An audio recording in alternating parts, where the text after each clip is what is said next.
Hello friend, welcome to our channel Aryan classes. ચલો વિદ્યાર્થીઓ, આપણે આગળ ઉદાહરણ 1 જોયું હતું.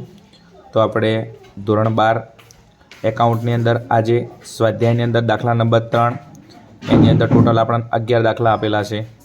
અને પહેલી પરીક્ષાની અંદર આ 11 ઉદાહરણ 1થી કે સ્વાધ્યાયના ત્રીજાના 1 થી 11 દાખલા, આમાંથી ગમે એ દાખલો આવી શકે છે.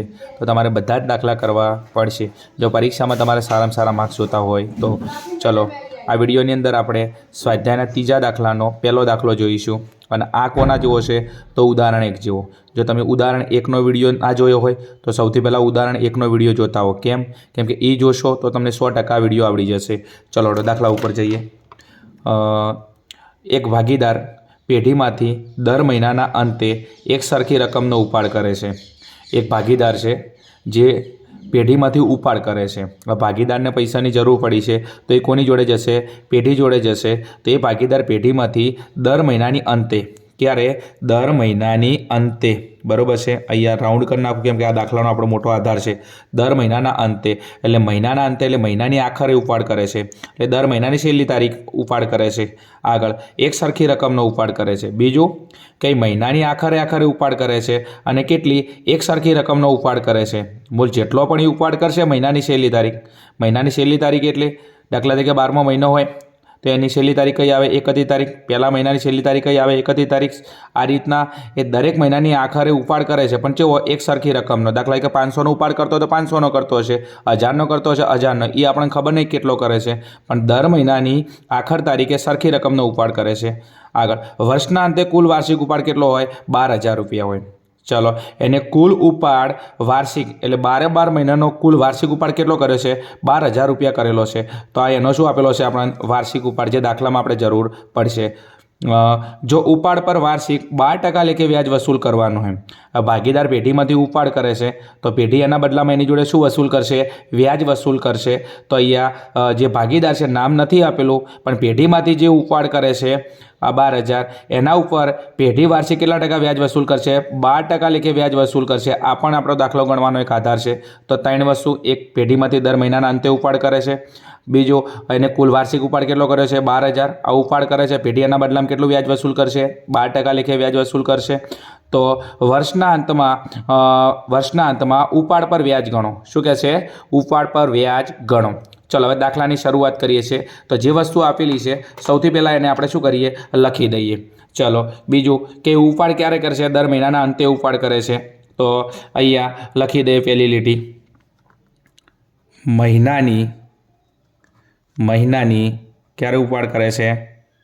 આખરે ઉપાડ કરે છે. મહિનાની ક્યારે કરે છે? આખરે ઉપાડ કરે છે. તો અહીંયા બરાબર છે.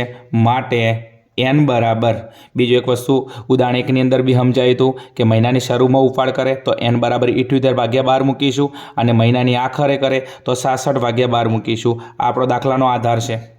અહીંયા તમે જોઈ શકો છો, દર મહિનાની અંતે ઉપાડ કરે છે તો મહિનાની આખરે ઉપાડ કરે તો n બરાબર દાખલામાં કેટલા મૂકીશું? 66/12.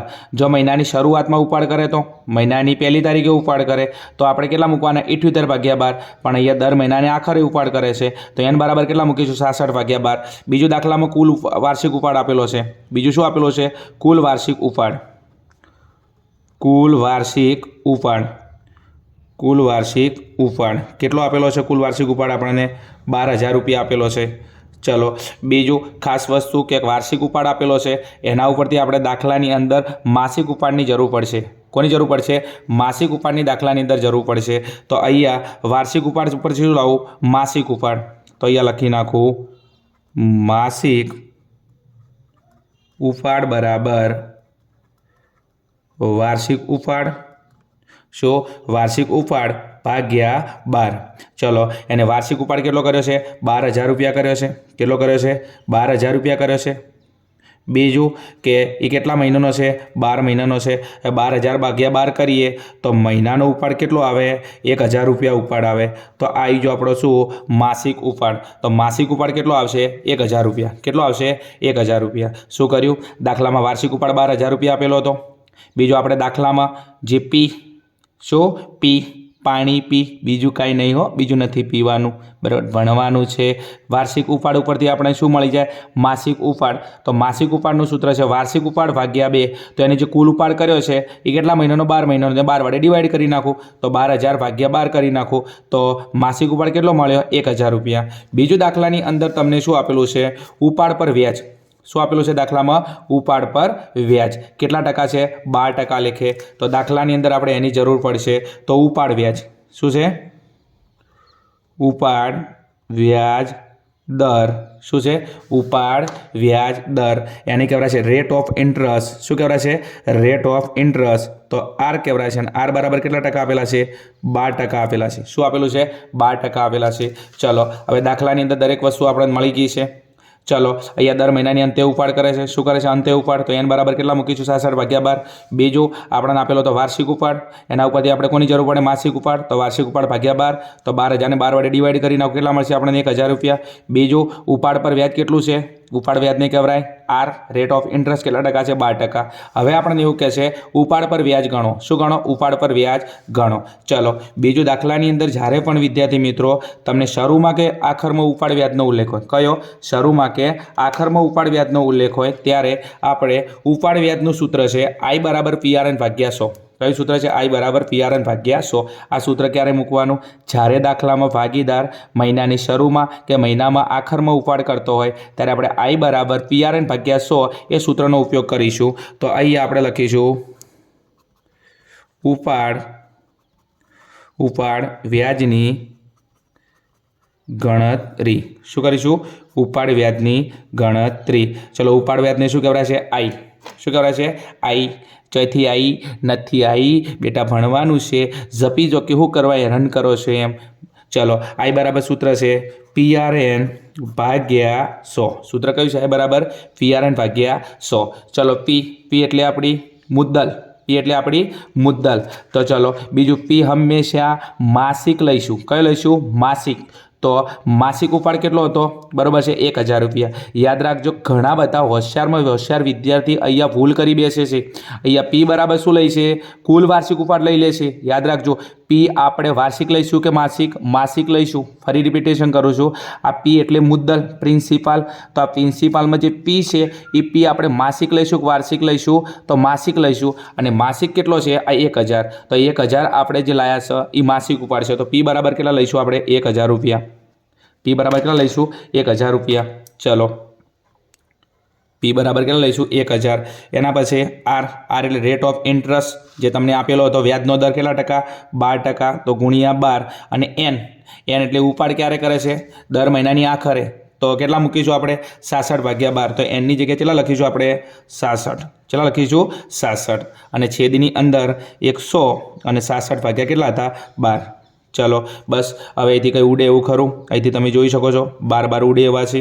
બીજું અહીંથી 2 શૂન્ય ઉડે એવી છે. બીજું તમારે ના ઉડાડવા આવે છે તો આપણે જો કેલ્ક્યુલેટરનો ઉપયોગ કરીશું તો અહીંયા કેટલા વધશે? અહીંયા 66 ગુણ્યા 10 એટલે કેટલા આવશે? 660 રૂપિયા. કેટલા આવશે? 660 રૂપિયા. માટે આ આપણો દાખલાનો ફાઇનલ જવાબ છે. ફાઇનલ સ્ટેટમેન્ટમાં લખી દેવાનું. તેથી કુલ ઉપાડ વ્યાજ રૂપિયા 660 થશે. આપણા દાખલાનો મેન ગણતરી. બરાબર છે? તમે જોઈ શકો છો એકદમ ઇઝી ટોપિક છે. દાખલાની શરૂઆત ક્યાંથી કરી? તો સૌથી પહેલાં અહીંયા એક ભાગીદાર દર મહિનાની આખરે ઉપાડ કરે છે. આખરે ઉપાડ કરે તો આપણે N બરાબર કેટલા મૂકીશું? 66 ભાગ્યા 12 મૂકીશું. બીજું દાખલામાં કુલ વાર્ષિક ઉપાડ આપેલો હતો. આપણે વાર્ષિક ઉપાડના ઉપરથી શું લાવ્યો? માસિક ઉપાડ. કેમ કે P હંમેશા શું હોય? માસિક કે વાર્ષિક? માસિક. Pની આપણે માસિક ઉપાડ છે તો માસિક ઉપાડ માટે વાર્ષિક ઉપાડ ભાગ્યા 12 કર્યા તો 12,000 ને 12 વડે ડિવાઈડ કર્યા કેટલા? 1,000 રૂપિયા. બીજું આપણે જરૂર છે ઉપાડ વ્યાજ દર કેટલા ટકા છે? રેટ ઓફ ઇન્ટરેસ્ટ 12% છે. બીજું જ્યારે ભાગીદાર મહિનાની શરૂમાં આખરમાં ઉપાડ કરે તો આપણું સૂત્ર કયું છે? I બરાબર PRN ભાગ્યા 100. P એટલે માસિક ઉપાડ કેટલો છે? 1,000. R એટલે વ્યાજનો દર કેટલા ટકા? 12%. બીજું N એટલે આખરમાં ઉપાડ કરે 66 ભાગ્યા 12. જો શરૂમાં કરે કેટલા મૂકવાના? 78 ભાગ્યા 12. બરોબર છે? છેદ ઉડાડે જવાબ કેટલો આવ્યો? 660 રૂપિયા. તમે જોઈ શકો છો કેટલો દાખલો એકદમ ઇઝી છે. પણ ઘણી વખતે આપણે દાખલાની અંદર ખબર ના હોવાના કારણે આપણે દાખલામાં હાથમાંથી માર્ક્સ જવા દઈએ છીએ. વિડીયો સારો લાગ્યો હોય તો વિડીયોને લાઇક કરજો.